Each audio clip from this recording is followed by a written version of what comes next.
Imagine this. You're working a late shift in the forest with a few friends when suddenly a strange light appears overhead. You approach it, and then, bam, you're zapped away. No one believes you. But Travis Walton, he lived it. For 5 days, he was missing. And when he returned, his story was nothing short of unbelievable. But is the truth really out there? Or is this the most famous story of an alien abduction merely a fabrication of one man's imagination? This is Zumundous. Buckle up, because tonight we're going on a ride in the mothership. Zumundous.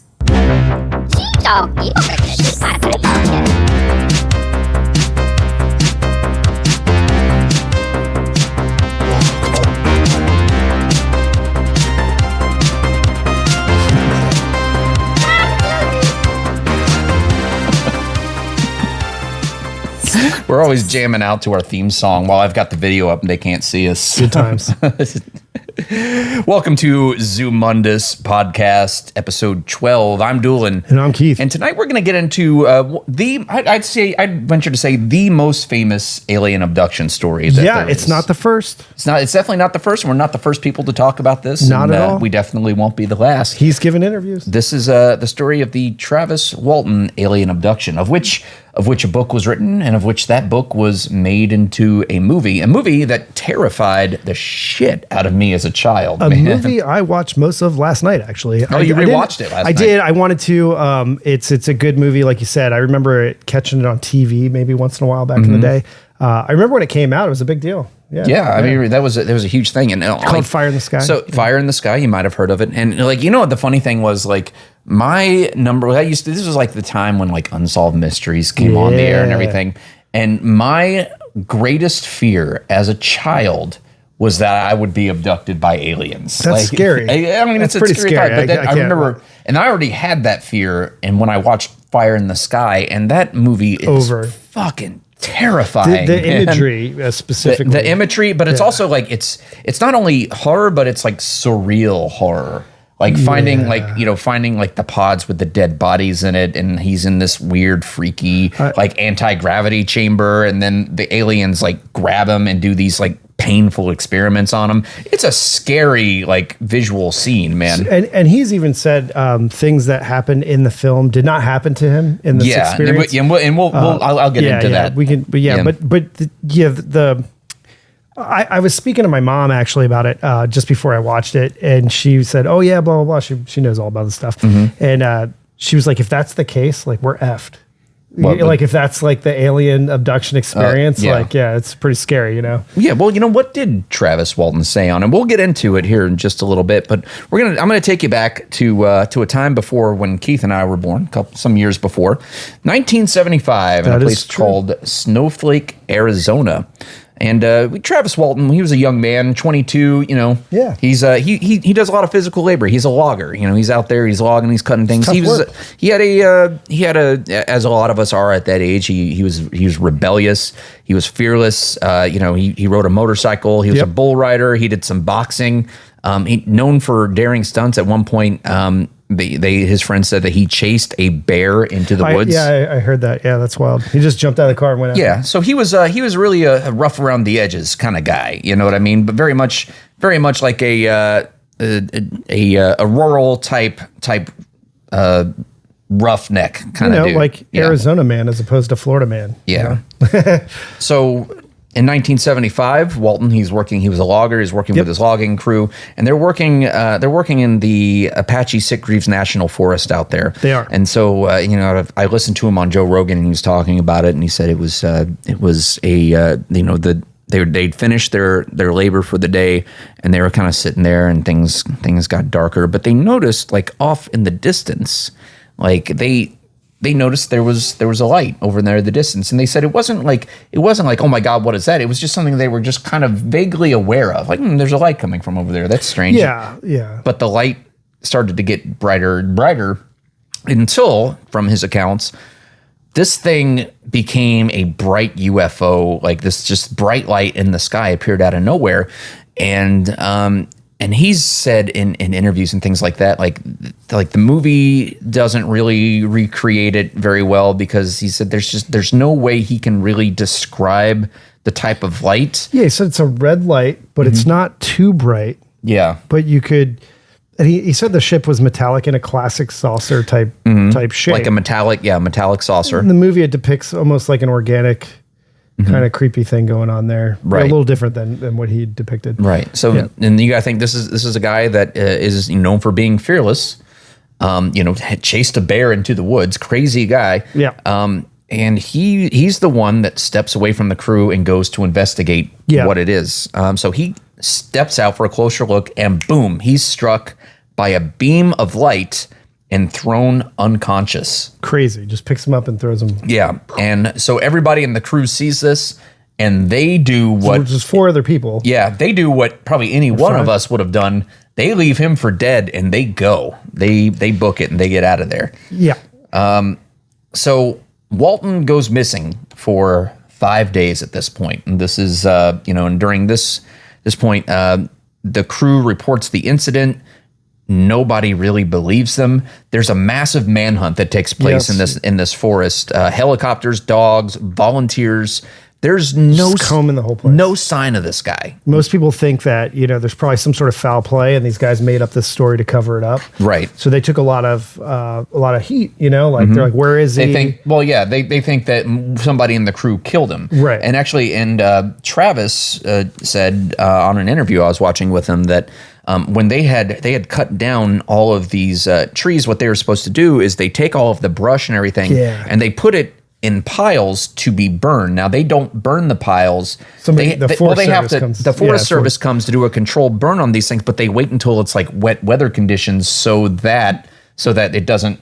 There's less of a chance of forest fire. So it's all big. So Travis's brother actually was so certain that somebody from the crew had killed his brother. He was actually going through there, pulling apart the piles of brush, thinking that they killed him and stuffed his body into that brush, waiting for him to be burned, basically. Right. And of course, they didn't find his body because he is still very much alive today. Yeah. But after 5 days, Travis Walton returns disoriented, and at this time he has no memory of his time missing. Like there's just a big chunk of lost time there. So this sparks a media frenzy, but also some public skepticism. Media and authorities question his story. A lot of people label it as a hoax. We actually, I was talking to one of my friends about it today. We're doing a show on Travis Walton, and then the first thing he says, like, "Oh, that guy's so full of shit." It's weird. And I know that he's taken, somebody said in a YouTube video, like 17 lie detector tests about this and stuff, and his story hasn't really changed. Right. People also say the same thing about Bob Lazar, not to compare them, very different experiences. Right. So who knows? I wasn't there. I wasn't there. So a lot of people labeled it a hoax. But regardless of what if the light was around him was negative, met with skepticism, or some people believing him, he's definitely a public figure at this point. Oh, absolutely. In 19 and still remains one to this day. He's still with us. He's still around. But his personal life was definitely affected by that. But he still continues to share a story. Like I said, I watched in preparing for this episode, I watched the interview that he did on Joe Rogan. It was a good interview. It was only 3 years ago that he did this. So he's very much still sharing his story. So investigations and theories on his disappearances, police investigation. The authorities suspected foul play or murder. The crew underwent repeated investigations, questionings, and polygraphs tests, which they all passed. They said this happened. Now, of course, you could argue the science of polygraph tests, which they're generally not admissible. It's not an exact science. Yeah, you hear all kinds of things about them. I don't know. Yeah. There's some skeptical explanations here. Hoax.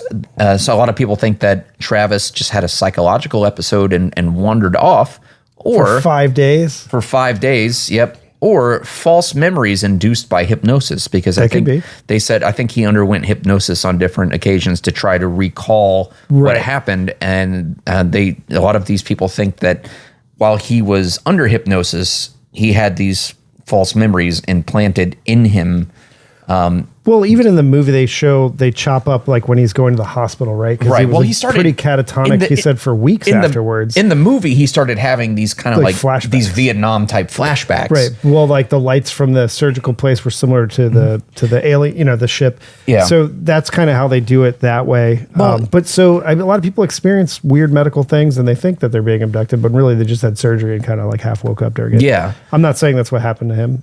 Yeah. Well, it's interesting though. Like, and I was watching his interview on Joe Rogan, and as he's telling the story, I noticed one thing. Like the first thing that I noticed, the first thing that I noticed is, obviously we're going to sit here and have a conversation. I'm going to make eye contact with you. I'm going to look at you. I'm going to talk to you and that kind of thing. But this guy is like, he instead of looking at Joe Rogan, like he's looking down and to the left, like not making to the left, not making eye contact. And then my initial thought was like, well, that's like something a 4-year-old does when you accuse him of stealing a cookie from the cookie jar. You don't make eye contact when you're lying about something.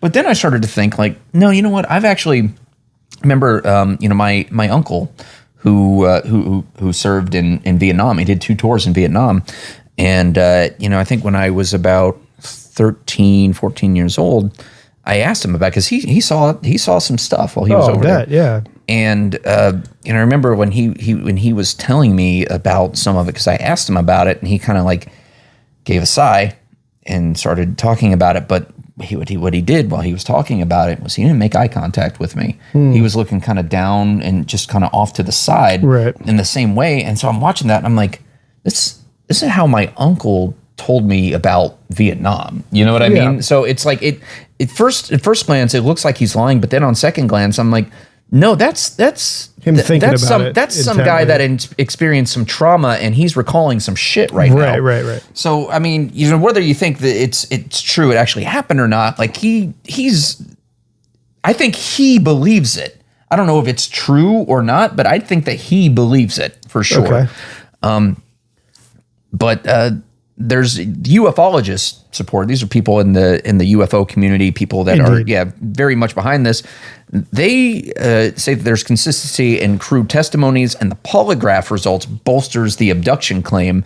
And a lot of UFO enthusiasts see Walton's story as significant evidence of extraterrestrial life. So as I said earlier, this was made into a movie, a very popular movie. I think in 1992 or 93, this movie came out. 93, yes. 93? Fire in the Sky. The Walton Experience. But what we're going to do right now, because I think everybody who's listening to this podcast right now has definitely seen Fire in the Sky. I mean, if you're watching a show about supernatural UFOs, you've probably seen Fire in the Sky. And if not, go check it out. Yeah, but Walton has talked a lot about the discrepancies between the film and his real experience. Obviously, when there's a film, was interesting that he was willing to admit what wasn't. He's like, that wasn't the case. Blah blah blah. So the trauma leads to flashbacks, nightmares, isolation, in trauma survivors, also headaches, dizziness, and then unexplained marks on his return. That kind of like gives a lot of credence to that kind of thing. But here's some things that we've seen in the movie versus what happened. So in the movie, the film dramatically depicts Walton being taken aboard a UFO and subjected to intense graphic medical experiments. Like it's rough, and these aliens are like super scary, super hostile, and he's being shown in a like metallic cold room and forcibly examined by aliens who are portrayed as terrifying. Were they probing? So, yeah, they were probing, yes, in the movie. Now, Walton has repeatedly stated that he never saw any type of alien environment like the one that was depicted in the movie. Right, it's like organic and scary and stuff like that. Yeah, exactly. Almost like a bioship sort of. Yeah.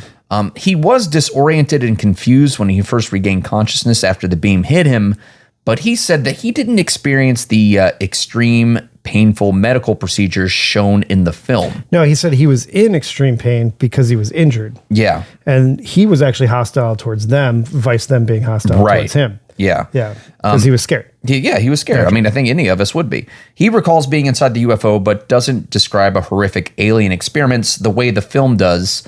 The portrayal of Walton being restrained and experimented on in the movie is definitely an exaggeration. So what can we learn from his portrayal versus like what actually happened. So the aliens in Fire in the Sky are showed as large, intimidating, grotesque beings with huge eyes, They're bulbous similar heads. to the Gray Similar to the description, Greys, though. yeah. Give them that. Emotionless, you know? Yeah, very emotionless. Now, Walton doesn't, he does recall seeing humanoid beings on the UFO, as he says, but he describes them as the beings being small, like around 5 feet tall. They looked more human-like than they were portrayed in the movie, with large eyes, but not menacing or monstrous. Like, definitely not as hostile as these aliens in the movies were. And he said they were actually more passive and not the aggressive, threatening creatures that we saw in the movie. But again, they didn't have emotion. Yeah, they weren't so much like, I think in the movie movie they weren't so much hostile as they were just very cold and detached. Like you could see, like there's one. I remember there's one where like they're doing in the scene, they're doing the experiments on him, and he like screams in pain, and the one just kind of like leans in and looks at him almost as if just studying this response. You know what I mean? Almost like, as we would with a lab rat or something like that. Now, Walton's time aboard the UFO, the film implies that he spent a significant amount of time inside the UFO enduring experiments and alien encounters that are depicted as traumatic and invasive. He said that he was only on the UFO for a short period of time, just long enough to be disoriented and confused. He didn't experience the lengthy, drawn-out medical procedures that were in the movies. So, so there's definitely some differences there. Well, he said that he was probably injured by the beam itself through his body, that kind of thing, and internal injuries, and that they actually fixed him. And repaired him and then returned him back to the planet. Yeah, and like you said, he was probably more hostile towards them than they were towards him than they were towards him. I mean, that's just what he said in an interview. I'm taking it from the horse's mouth here. Yeah, exactly. The film also dramatizes the trauma that Walton and his crew experienced. Now, this portrays Walter's return as a deeply traumatic event, with him being just completely emotionally shattered. Well, and he did say he was like semi-catatonic for a couple weeks. Like, absolutely. So he was banged up, for sure. Yeah, it emphasizes the emotional turmoil and strained relationships among the crew members. But Walton acknowledges that he does acknowledge that it had a major impact on his life, as it would any of us, I think, but particularly in the terms of mental health and public skepticism. However, his relationship with the crew was not as strained as it was depicted in the movie. Okay. So Walton and the crew kind of all stood together by the story. And Mike Rogers, the crew leader, is depicted as his best friend. I think he married his sister, that kind of stuff. So like they're obviously, they're family now, right? Yeah, exactly. That's his brother-in-law. Yeah. But yeah, it has a lot of exaggerations there with his time with the crew and their reaction to it. Also, just the overall tone of the movie. Fire in the Sky, it emphasizes horror, mystery, psychological tension. It turns Walton's story into like just a full-fledged alien abduction thriller, complete with terrifying moments, alien encounters, dark, foreboding atmosphere. But Walton himself said that the experience was strange and unsettling, but it wasn't as horrifying as the movie suggests. Right on. He remembers his time with the UFO as being surreal, but not overwhelmingly traumatic in the way that the film depicts. So, he basically said, it was creepy, it was weird, but it wasn't horrifying. Okay. So... Yeah, I wonder. I've never read the book, so I don't know how the book compares to the movie. Yeah, I haven't read the book either. If he's recanted any statements from the book, but obviously, if he didn't pen the book 100% himself, there's going to be some artistic license there too, even if it's a biography or something. Yeah, exactly. Yeah. But the crew members did all say though they all their stories all line up. They saw the bright light that they mistook for a fire. Their consistent descriptions of the UFO, what you said earlier, was a metallic disc, high-pitched sound, that supports Walton's story. Right. And then also there was other people in the area, maybe not like right there with the crew, but there was other people there's other people in the area that reported unusual lights around the time of Walton's disappearances, which kind of adds some weight to the story. And they didn't find that out till later, so this wasn't like something they could corroborate and be like, oh, I say that. Yeah, exactly. There is a little bit of discrepancy. There's some small details that varied slightly between the crew members.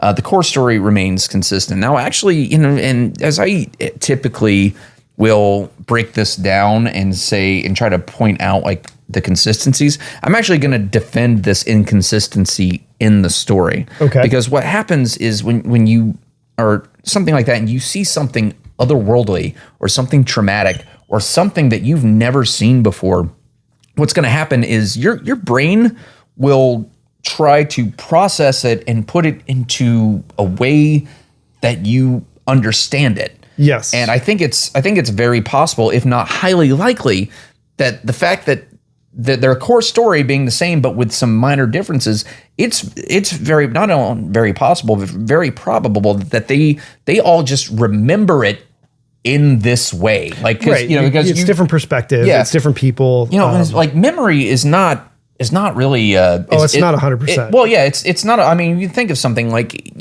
hey, I remember seeing you at this bar last week.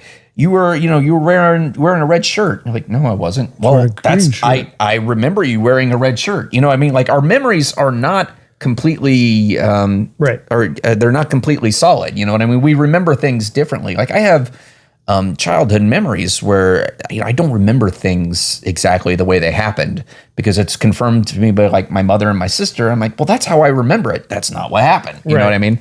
So I would say that their discrepancies can easily be explained away. So yeah, man, the Travis Walton story is one that really terrified me as a kid, and I know a lot of other people probably feel the same way. But like I said, it was a movie. It was a movie. The movie is what terrified a lot of people, I think. Yeah. Vice's actual experience has, he's opened up about this over the years and talked about it more. And being on these bigger platforms, obviously, like you said, the candid interview with Joe Rogan was pretty big. Yeah. Yeah. I never thought I'd see him in an interview like that. It was kind of cool. Yeah, no, it's cool. I remember watching him when I was a kid. I saw him on talk shows and stuff, especially around the time the movie came out. Like he did his rounds on talk shows. And like I said, there's still resurgence in the story. There's still a lot of skeptics out there that think that this guy is still full of shit. But yeah, I got to be honest, man. And I'm gonna say this. As we get to as we reach the end of episodes, we like to say, is it debunked? Is it feasible? Or is it probable? And for this particular story, I'm going to land more on the side, and this isn't something I do very much because, like, despite the fact that we do a show here on things where we typically debunk these things as best we can, I'm going to say I'm going to lean on the side of this. I think this is probable. I think this very likely happened. I mean, and I'm a skeptical guy, but I also have an open mind to things where there's more things in this world that there was know. UFO talk yesterday, right? At another hearing and stuff like that. I mean, this is becoming more and more of a possibility every day. Although I still haven't seen any hard evidence yet. No hard evidence. So I'm still skeptical. Not that he was abducted by them or anything. Something clearly happened out there. Yeah. I don't know what it was. So I'm kind of leaning on something definitely happened. Maybe it's all true. Have you ever seen bright lights in the sky, UFO, something that you couldn't explain? Just real quick. Well, I told you about that before. I was walking in upstate New York, saw a big flash of light, looked up, and then something jet through the clouds, and like the clouds actually parted. I can't make this up. I was pretty young when that happened. I don't remember how old I was. It was before I knew you or anything like that. And I was like, whoa. And then I didn't really know what it was. And my mom's like, maybe you saw a UFO, and I was like, oh, cool. And didn't really think much of it, to be honest. Yeah. I think, and I won't go into the story too much. A lot of things, like it could have been lightning, could have been what, you know what I mean? Whatever. But me and our buddy Mac, our friend Mac, we saw one together one night. I know this story well. Yeah. I won't bore you with it or whatever. But just as a real quick, I was probably about 19, 20 years old, and I was on the beach with my friend Mac and a couple of our friends around like 2 a.m. and we're just out there sitting bullshitting like kids do. And we saw some lights off the coast, like over the water, and it was just one bright light, but it was moving in like a figure eight pattern. And then suddenly there was a second one moving in a figure eight pattern, and then a third one. And then all of them started like moving and weaving and dancing, like all of them kind of moving together. off the coast, and we watched it for hours. For hours. That's Now a this long was time. unfortunately this was before, this was 2002, so this is like 22 years ago. Like we Right. didn't have phones or anything like that. We couldn't just take out our phones and record it. So it's all we have is our accounts of it. But yeah, man, like we watched it for so long. Like we finally, like it was getting to be like 4 a.m. and we're like, well, I guess we'll just go, because we've been watching this for the last couple hours, Yeah. Kind of a crazy experience. So- but because of that, like now, was that extraterrestrial? Like I have no idea. All I know is that I don't know what that was. So, I think in mine, I try to explain it away, like intentionally, like, oh, I probably just saw a weird weather effect, or or a low flying aircraft or something like that, right? Mm-hmm. With yours, maybe somebody was having an EDC show out on a barge, who knows? Yeah, maybe. I don't know. But you definitely saw something. So something really, your mind doesn't just make up that kind of stuff. Yeah. Especially if you're observing it objectively from a long time. Yeah, for a long time. Yeah. Crazy. It's interesting. It is. So let me ask you guys, man, what do you think happened to Travis Walton? Drop us an email at zumundo@outlook.com and, give us your 2 cents. We'll talk about it on the air. Great comments coming in on the streams. Oh yeah, appreciate that. Yeah, definitely. We appreciate you guys, man. Thanks for those of you guys who are listening on all of our platforms: Spotify, iTunes, iHeartRadio, YouTube. We're also on the YouTubes. We appreciate you guys for coming back. Like ultimately, this is just something we like doing. But people, if people are entertained by it, then that's even better, and we appreciate you guys. Yeah. So did Travis Walton really encounter extraterrestrials, or was it just a bizarre series of events? Truth is, we may never know for sure, but what we do know is that the Walton case continues to be one of the most fascinating and debated UFO cases of all time. Super interesting. Whether you're a skeptic or a believer, the mystery of what happened that night in 1975 remains a question mark, floating out there in the vast unknown. For Zumundous, I'm Doolin. And I'm Keith. Stay skeptical, stay weird. We'll see you guys next time. Yeah, that's weird. That's my UFO noise. Weird UFO noise. The Travis Walton Got a case. theater? What's that?